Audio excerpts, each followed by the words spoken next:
Cuma modal scan mata, kalian bisa dapat uang dari 250.000 sampai 800.000.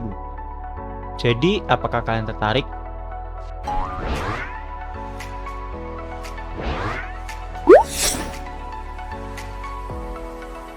Jadi ceritanya gini, gue lagi scroll TikTok, lihat orang ngantri buat tata bola biru, terus dapat duit digital. Katanya, cuma scan mata bentar, lalu dapat uang, beres. Sederhana, cepat, dan lumayan untung. Tapi semakin saya dalamin, semakin banyak tanda tanya besar yang bikin saya kebingungan. Apakah emang sesimpel itu? Nah, setelah saya baca-baca, ternyata ini adalah bagian dari proyek besar namanya WorldCoin. Tujuannya mulia, menciptakan identitas digital global yang buktiin bahwa kita adalah manusia asli, bukan AI. Cara kerjanya, mereka pakai alat bernama Orb, bentuknya kayak bola alien futuristik. Kalian tinggal liatin aja alat itu, lalu mata kita di-scan dan identitas baru digital kita akan tercipta.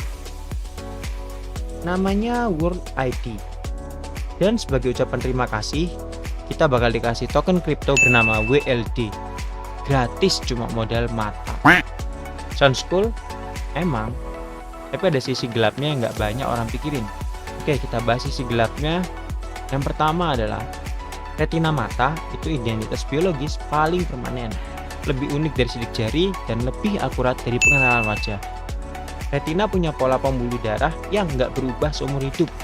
Dan itu artinya sekali kalian kasih, kalian nggak akan bisa ambil lagi.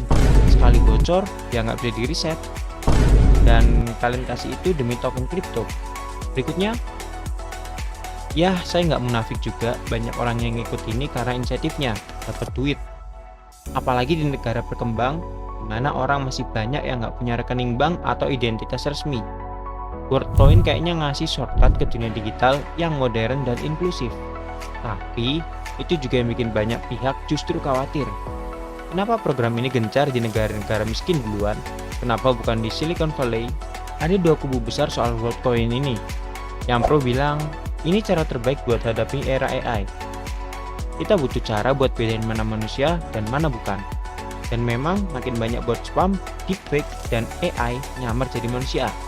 Jadi masuk akal sih bikin sistem verifikasi manusia asli. Mereka juga bilang, mending mulai dari sekarang biar nggak ketinggalan. Lagian data kalian aman kok, simpan secara terenkripsi dan mereka transparan. Tapi yang kontra juga nggak kalah galak. Kalian ngasih mata kalian, identitas biologi kalian ke sistem yang bahkan kalian nggak tahu disimpan di mana. Gila. Mereka anggap ini semacam eksperimen massal yang nyaru di program keren. Karena kalau data itu jatuh ke tangannya salah, pemerintah otoriter, hacker, korporasi besar bisa dipakai buat kontrol populasi, pelacakan, dan diskriminasi. Dan yang paling serem, kalian nggak bisa ubah passwordnya. Dan ternyata bukan cuma saya yang mikir gitu. Beberapa negara mulai melakukan tindak lanjut. Contohnya, di Kenya melarang WorldCoin karena khawatir soal pelanggaran privasi. Prancis dan Jerman sudah mulai menginvestigasi sistem penyimpanannya. Argentina pun ikut mengaudit cara pengambilan datanya. Semua karena satu pertanyaan besar. Apa kalian rela tukar identitas kalian demi uang digital? Kita hidup di zaman dimana teknologi bisa jadi penyelamat atau pemangsa. Saya nggak bilang WorldCoin ini jahat. Bisa jadi niatnya benar. Bisa jadi juga jadi fondasi masa depan yang lebih aman dan adil. Tapi, niat baik tanpa transparansi tetap bahaya. Kita punya hak buat tahu siapa yang pegang data kita, dipakai buat apa, dan bisa nggak kita cabut persetujuan di kemudian hari. Jadi digital friends, ini bukan soal mata doang. Ini soal siapa kita di dunia digital. Apakah kita cuma angka dan biometrik, atau manusia yang punya kendali atas data privasinya? Kalian sendiri ada di tim mana? Tim yang pro atau yang kontra? Tulis di kolom komentar, tag teman kalian yang sudah pernah scan mata, atau mikir-mikir, supaya mereka bisa lihat kedua sisi koin ini. Dan seperti biasa saya bakal update terus konten-konten tentang teknologi lainnya. Oke, sampai jumpa di video berikutnya. Stay smart, stay digital, and see you.